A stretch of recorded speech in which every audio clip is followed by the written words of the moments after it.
हे गंगा बहे जमुना बहे सरजू बहे तीनों तीरा बेनी बहे।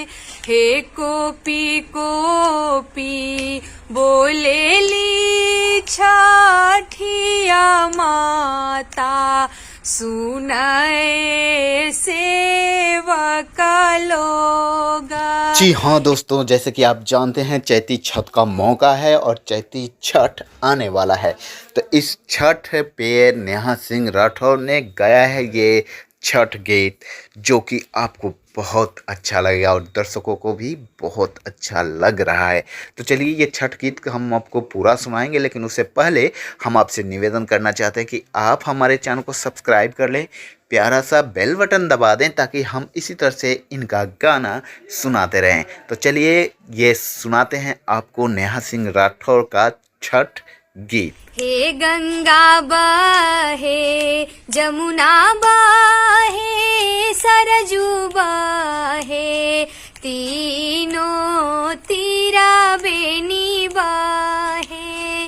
हे कोपी कोपी बोलेली छठिया माता सुनाए सेवक लोगा।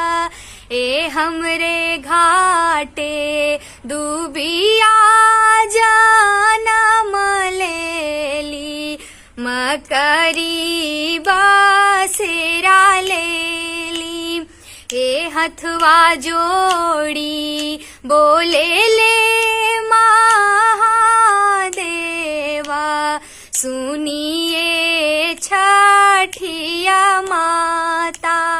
हे रौरे घाटे दुबिया छिलाई देबो मकरी उजारी देबो। हे रौरे घाटे गोबराली पाई देबो दूध से अर्घ देबो। हे रौरे घाटे बेदिया बनाई देबो चनन परोड़ी देबो।